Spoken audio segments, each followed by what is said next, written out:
Drake just released a new diss track titled The Heart Part 6. This is a response track to Kendrick Lamar's Not Like Us track, as in the new Drake diss song, he confirms that he had somebody in OVO feed Kendrick Lamar fake information. Drake would rap the lyrics, "We plotted for a week and we fed you the information. A daughter that's 11 years old? I bet he takes it." And the lyrics, "We thought about giving a fake name or a destination. You gotta learn to fact check things. Rejoicing on my expiration." Now these lyrics are a response to Kendrick Lamar's song Meet the Grams, where Kendrick Lamar raps, "Dear baby girl, I'm sorry that your father is not active inside of your world. He don't commit to much but his music, yeah that's for sure." With the second lyrics being, "Should be teaching you timetables or watching Frozen with you at your 11th birthday, singing poems with you. Instead he's in Turks, paying for fun and pop it. I want to tell you that you're loved, you're brave, and you're kind. You got a gift to change the world, and you could change your father's mind." Now Kendrick Lamar is alleging that Drake has a hidden daughter around the age of 11 to 12 years old, as this was information he was told through somebody that he thought was an OVO rat. Now Kendrick was stating more lyrics relating that Drake was hiding the daughter due to what the baby mama could look like. However, it was all a planned situation by Drake, and allow me to explain. In Kendrick's song 616 in LA, he dropped right before Meet the Grams, Kendrick Lamar rapped these lyrics. "Have you ever thought that OVO is working for me? Everyone inside your team is whispering that you deserve it. You can't 2C slide up out of this one. Your entourage is only to hustle you. 100 men that you got on salary. It's time that you look around who's around you before you figure out that you're not alone. Ask what Mike would do." Now Kendrick Lamar was referring to a rat inside of OVO, giving Kendrick the information, where Drake would then put on his Instagram story 30 minutes after the release of the song, "Nah, hold on, can someone help me find my hidden daughter please and send her to me? These guys are in shambles," with tons of laughing emojis. Then 6 hours later, it would be confirmed by academics and No Jumper, and I quote, "A source close to Drake denies that he is hiding a daughter. A source close to Drake tells TMZ, the allegation about a secret child is an utter fabrication." The source echoed that Drake's own sentiment, which is to suggest that Kendrick is now losing in their ongoing beef because Kendrick is including bad intel in his diss tracks. This was a 1000 IQ play by Drake, as DJ Academics would even receive a text message from Drake saying, "If anyone can find proof that I have a daughter, I'll quit rapping and I'll come work for you." Hey,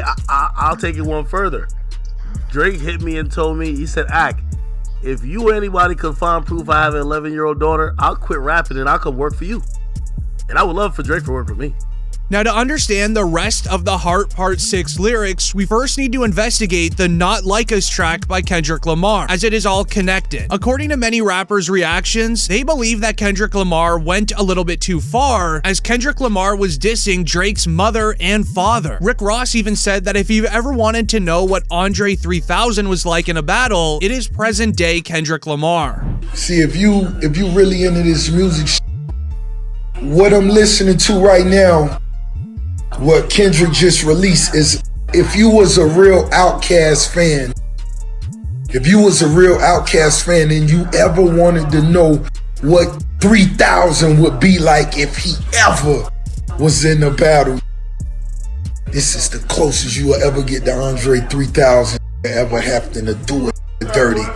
It's Kendrick Lamar. As Kendrick Lamar would rap the lyrics, "You messed with Wayne's girl while he was in jail, then get his face tatted like a girl apologizing." As during the YMCMB era, Lil Wayne was in jail, as while he was away, Drake would end up having relations with Lil Wayne's girlfriend at the time. Then when Lil Wayne was released and found out, Drake went out and got a Lil Wayne tattoo on the back of his arm as an apology. Kendrick Lamar wouldn't hold back from Drake here either. He would end up rapping the lyrics, "Say Drake, I hear you like him young. You better not ever go to Cell Block 1. To any girl that talks to him and they're in love, just make sure you hide your little sister from him." As this is a continuance diss from Kendrick calling out Drake for allegedly liking younger people. As this started with the title of Kendrick's first track titled Euphoria. The name Euphoria comes from a TV show that was produced by Drake. The TV show is based around high school students navigating their way throughout their first loves, friendships, and etc. But there is one character in the show who gets into a relationship with a grown man.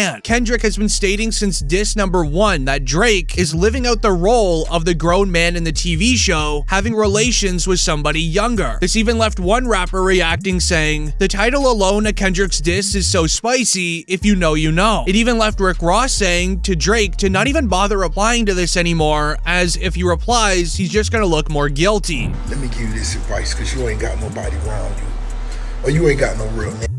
Let me just put it like that. Ain't no real name. Stop. Don't respond. Don't respond. You ain't even peeped when the intro came on with the Teddy Pendergrass. That was that black vibe. Don't do it. Don't go write a 8-minute verse that I know, Yachty, I know you want to get that money. You ain't wrong.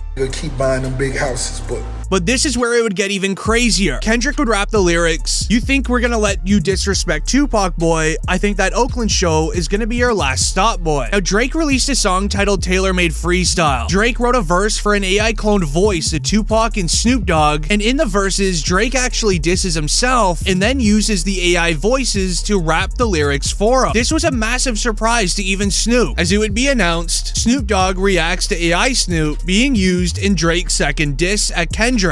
They did what? When? How? Are you sure? Right off, everybody calling my phone, blew me up. What happened? What's going on?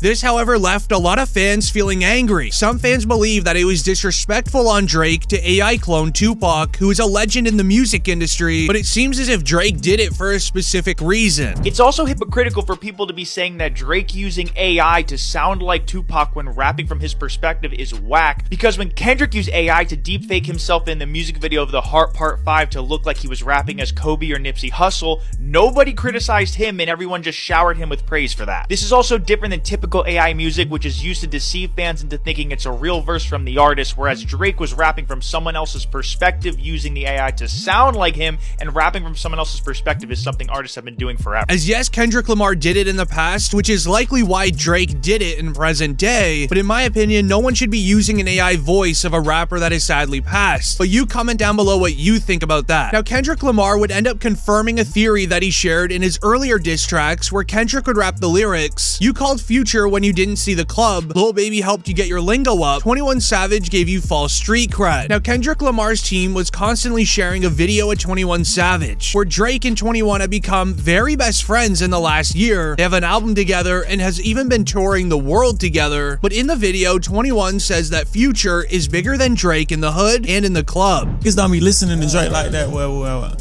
if I wasn't a rapper, I don't feel like I still would listen to Drake for real. It's just I'm a rapper, so I understand the work he put in now, like how hard he go.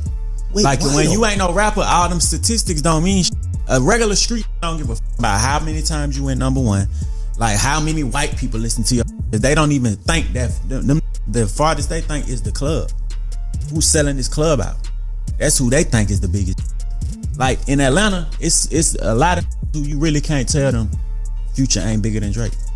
I always say this cap, but really? On God, I used to think that Drake ain't really no big me. This would then bring us into the lyrics of The Heart Part 6, where Drake confirms that he actually also gave Kendrick Lamar fake information for the cover art of his song Meet the Grams. In the cover art for the song by Kendrick, a report reads, "Academics got intel from Kendrick's camp that the details of the cover of Meet the Grams, containing a glove, Ozempic, and receipts, was from a stolen suitcase that belonged to Dennis Graham, Drake's father."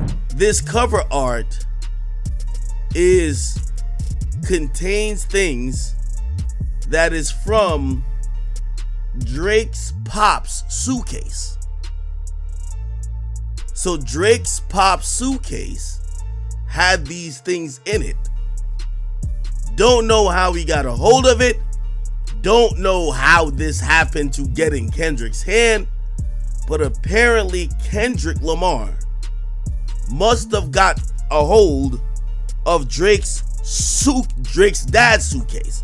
So we're talking about Dennis Graham. As in the Heart Part 6 lyrics, Drake also confirms that this was all a setup by the OVO camp. I'm not exactly sure how they set this up to get it in Kendrick's hands, but it happened. However, what left fans the most surprised was when a close friend of Kendrick told DJ Academics why the beef even started. A report would read, "Academics reveals that Kendrick was supposed to be on First Person S with Drake and J. Cole, but he declined, and which is what started the beef." I now have good authority to say that allegedly Drake hit up Kendrick, and First Person Shooter should have been a song with Drake, Cole, and Kendrick.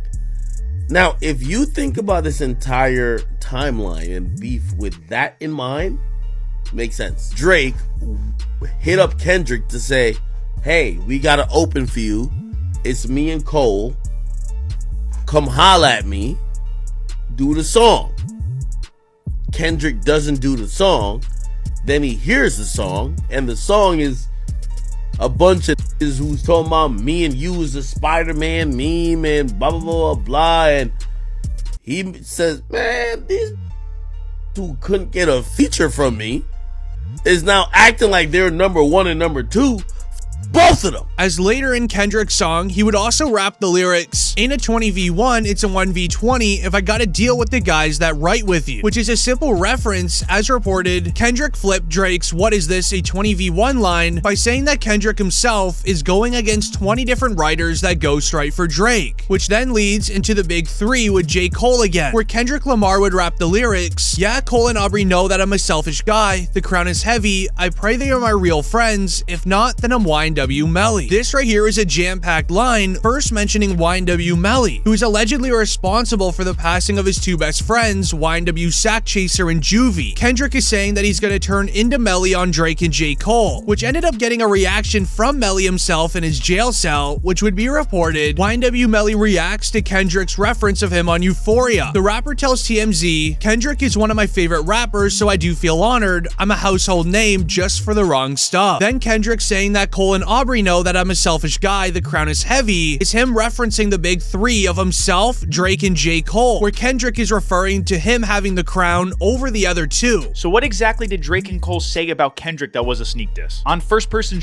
J. Cole has a bar where he says, everybody steppers, well F it, then everybody breakfast, and I'm about to clear up my plate. Steppers here is obviously a reference to Kendrick's most recent album, Mr. Morale and the Big Steppers, and clearing my plate likely means winning the competition for best rapper over Kendrick. And Drake in his first verse asks the question who the GOAT rapper is, and he uses a clever double entendre to say that only him and J. Cole are in the GOAT conversation, meaning Kendrick is not. J. Cole also probably has the most notable line in first person where he says, love when they argue the hardest MC, is it K. Dot, is it Aubrey or me? We the big three like we started a league, but right now I feel like Muhammad Ali.